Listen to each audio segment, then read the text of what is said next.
आजका यस कार्यक्रमका सभापति मेरो आदरणीय मित्र पेशली, आज यस शुभकामना आदान प्रदान कार्यक्रममा आउनुभएका संविधान सभा सदस्य पूर्व मान्य रामकृष्ण चित्रकारज्यू, कार्यक्रममा आउनुभएका नेपाली कांग्रेसका नेता तथा महासमिति सदस्य जितेन्द्र लेख्युज्यू, डायसमा बस्नुभएका हाम्रा नेपाली कांग्रेसका नेता तथा नेपाली कांग्रेसको क्षेत्र नम्बर 3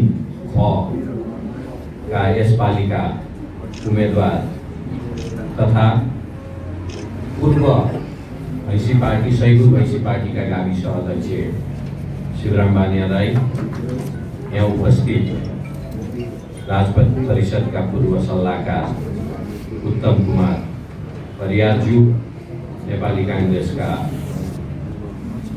3 का अध्यक्ष जितेन्द्र महर्जनज्यू लगायत यहाँ डायसमा बस्नुभएका सम्पूर्ण साथीहरू, उपस्थित साथीहरू, सबैभन्दा पहिला त म मेरो व्यक्तिगत तर्फबाट, मेरो परिवारको तर्फबाट र हाम्रो पार्टी नेपाली कांग्रेसको तर्फबाट यहाँ उपस्थित सबै साथीहरू र तपाईहरुको परिवारलाई क्रिसमसको उपलक्ष्यमा तपाईहरु सबैलाई म शुभकामना व्यक्त गर्न चाहन्छु। तपाईहरुलाई मेरी क्रिसमसको ग्रिटिङ्स दिन चाहन्छु। म भन्दा पहिला बोल्ने मेरो मित्र साथीहरूले भनिसक्नु भएको छ। विशेष गरेर हाम्रो नेपाली कांग्रेस 2004 सालमा स्थापना हुँदाखेरि त्यति बेला नै हाम्रो 4 तारे झण्डा र एउटा झण्डा धार्मिक स्वतन्त्रताको प्रतिनिधित्व गरेर हामीले एउटा तारा धार्मिक स्वतन्त्रतालाई रिप्रेजेन्ट गर्न हाम्रो झण्डा बनेको हो र त्यही अनुसार अहिले हाम्रै नेतृत्वमा नेपाली कांग्रेसका प्रधानमन्त्री सुशील कोइरालाकै नेतृत्वमा अहिले हालको संविधान लेख्दाखेरि पनि धर्मनिरपेक्षताको कुरा हामीले संविधानमा स्पष्ट राखेको छौँ। हाम्रो धारणा, नेपाली कांग्रेसको धारणा र हामी आम कार्यकर्ताको धारणा, हामीहरूको बाटो धर्मको बाटो फरक होला, तर हामी एकै ठाउँमा पुग्ने हो भन्ने सोचाइले हामी सबैले सँगै बाटो हिँड्नको निम्ति नेपाली कांग्रेसको धर्मको विषयमा हाम्रो विश्वास छ। समय समयमा केही नेताहरूले, केही व्यक्तिहरूले आफ्नो स्वतन्त्र विचार राख्ने होला, तर हाम्रो पार्टीको आधिकारिक लाइन भनेको हाम्रो नेतृत्वमा जे संविधानमा हामीले लेखेको छौँ त्यही नै नेपाली कांग्रेसको पनि आधिकारिक लाइन। र त्यति मात्र होइन, 2004 सालदेखि नै जब राणा शासन थाल्नको निम्ति हामी अगाडि बढे, यति बेलादेखि नै हाम्रो धर्मप्रति, धर्म भनेको कोहीलाई जबरजस्ती गर्ने होइन, यो स्वतन्त्र हो, आफूले चाहेको धर्म फलो गर्न पाउनुपर्छ भन्ने हाम्रो नेताहरूको बिपी कोइरालाको पनि एउटा विचार हो। र म पनि सानो उमेरदेखि नै यो क्रिस्चियन धर्मसँग विभिन्न कारणले पनि म आबद्ध भएँ। मुख्य कारण, म क्लास 1 मा यहाँ सेन्ट जेभियर जावलाखेलमा एडमिसन गरी, त्यो जेजुएट स्कुल हो। सायद यहाँ धेरै साथीहरू, नेपालमा मैले बुझेको अनुसार 90% क्रिस्चियन साथीहरू चाहिँ प्रोटेस्टेन्ट साथीहरू हुनुहुन्छ। मैले पनि चर्च जाने मौका पनि पाइयो। हामीलाई पनि चर्च जबरजस्ती स्कुलले लग्दैन थियो, कोहीलाई चाहना भयो भने चर्च जान पाउँथ्यो। अब हामीहरू पनि सानो, अब म त एउटा हिन्दू धर्ममा, हिन्दू परिवारमा जन्मेको, म पनि हिन्दू धर्ममा विश्वास गर्छु। तर हामीलाई पनि चाहना हुन्थ्यो चर्चमा कस्तो हुँदो रहेछ, के हुँदो रहेछ। र त्यति मात्र होइन, हामी धेरै जसो त्यो स्कुलमा पढ्ने विद्यार्थीहरूले बाइबल चाहिँ बाइ फोर्स होइन, बाइ चोइस पढ्ने पनि हामी सबैले बाइबल पनि पढेको छौँ। त्यति मात्र होइन, मैले मेरो कलेज पनि दिल्ली युनिभर्सिटीमा म सेन्ट स्टिफन्स कलेजमा गएँ। त्यो चाहिँ प्रोटेस्टेन्ट कलेज थियो र सायद धेरै साथीहरूलाई थाहा नहोला, मेरै पार्टीका साथीहरूलाई पनि थाहा नहोला। 47 सालमा त्यति बेला राणा शासनै 1947 मा त्यति बेला राणा शासनै नेपालमा कायम थियो। मेरो हजुरबुवा त्यो बेला एजुकेसन डाइरेक्टर अथवा त्यो बेला मिनिस्टर भन्दैन थियो, डाइरेक्टर भन्थ्यो, त्यो हुनुहुन्थ्यो। र उहाँ पटना गएर अब अलिकति एजुकेसन खुल्ला गर्नुपर्छ भन्ने अन्तिममा अलिकति लिबरल धारणा आएको कारण उहाँ पटना गएर हाम्रो जेजुएटहरूसँग कुरा गरेर जेजुएटलाई नेपाल ल्याएर सेन्ट जेभियर स्थापना गर्ने सुरुवात चाहिँ मेरो हजुरबाले पनि गरेको थियो। यति बेला सेन्ट जेभियर जावलाखेल होइन, पुरानो एउटा राणा घर अथवा राणा दरबारलाई जावलाखेलमा एउटा बोर्डिङ स्कुल भनेर गोदावरी सेन्ट जेभियर चाहिँ स्थापित भएर सायद 1951 मा चाहिँ पहिलो एडमिसन त्यहाँ लिएको हो। त्यही कारणले पनि मेरो पार्टी मात्र होइन, हाम्रो परिवार पनि, हामी हिन्दू भए पनि हाम्रो विचार सबै धर्मलाई अगाडि बढाउनुपर्छ र सबै धर्मको राम्रो चिज हामीले आफूबाट सिक्नुपर्छ। र विशेष गरेर जेजुएट एजुकेसन अत्यन्तै राम्रो डिसिप्लिन एजुकेसन सिस्टम हो भनेर पनि नेपालमा भित्राएको हो सेन्ट जेभियरलाई। र आजको दिनसम्म पनि धेरै महत्त्वपूर्ण व्यक्तित्वहरू सेन्ट जेभियरबाट एसएलसी दिएका छन्। हाम्रै पार्टीका पूर्व उपप्रधानमन्त्री प्रकाशमान सिंह पनि, उहाँ पनि सेन्ट जेभियरकै प्रोडक्ट हो भन्ने कुरा त सायद तपाईँहरू सबैलाई जानकारी नै होला। र अहिलेको हाम्रो राजनीतिक परिस्थिति अत्यन्तै जटिल भएर गएको कुरा मभन्दा पहिला बोल्ने साथीहरूले भनिसक्नुभयो।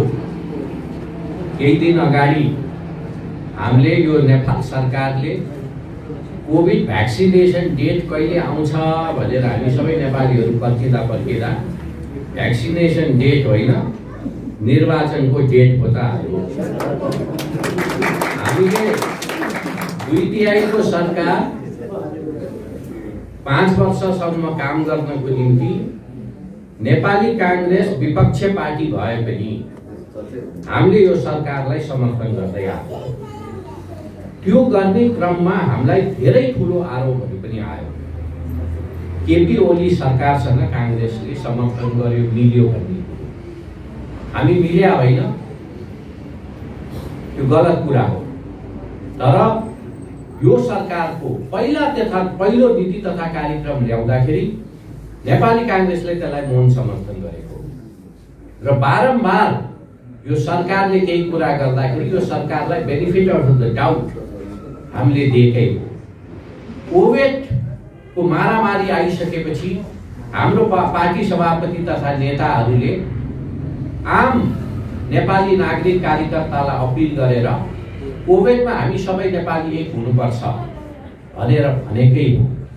तर यो सरकारले नेपाली कांग्रेसको सहन शक्तिलाई कमजोरीको रूपमा लिए, नेपाली जनतालाई भेडा बाख्राको रूपमा हेरे र अब हाम्रो 2/3 छ, जे गरे पनि हुन्छ भनेर यो सरकारले आफ्नै पार्टीका नेताहरूलाई समेत किनारा लाउने काम गरे। तिमीहरूले यो गरेन भने तिमीहरूलाई विभिन्न आरोपमा म फसाइदिन्छु भन्ने समेतको धम्की दिएको कुरा सार्वजनिक हो। र केही दिन अगाडि हामीले त बोलिरहेछौँ, तर उहाँकै पार्टीका अध्यक्षले लिखित प्रतिवेदन दिएर अब यो सरकारको काम छैन, अब केपी ओलीले यो सरकारलाई अगाडि बढाउन सक्दैन, देशलाई अगाडि बढाउन सक्दैन भनेर 23 पेजको प्रतिवेदन लिखित रूपमा अब यो सरकारले काम गर्न सकेन भनेर भनिसकेपछि र नेकपाको आन्तरिक द्वन्द्व र तपाईको कुर्सीको मोहले र पैसाको र भ्रष्टाचारको मोहले अहिले नेपाल अत्यन्तै गम्भीर परिस्थितिमा पुगेको छ। संविधान लेखेको संविधानमा नटेकिकन हामीले लेखेको संविधानमा हामीले एउटा कुरा स्पष्ट बनाएको छौँ, बारम्बार सरकार फेरिन हुँदैन, बारम्बार चुनाव गर्न नेपालसँग पैसा छैन, अहिले हामीलाई भ्याक्सिन किन्न पैसा छैन, 20 अरब रुपियाँ चुनावमा कसरी लगाउने भन्ने हाम्रो धारणा हो। त्यसैले चुनाव भनेको 5 वर्षमा एकचोटि हुनुपर्छ र तपाईको प्रधानमन्त्रीलाई पार्लिमेन्ट अथवा हाउस डिजल्भ गर्ने अधिकार छैन।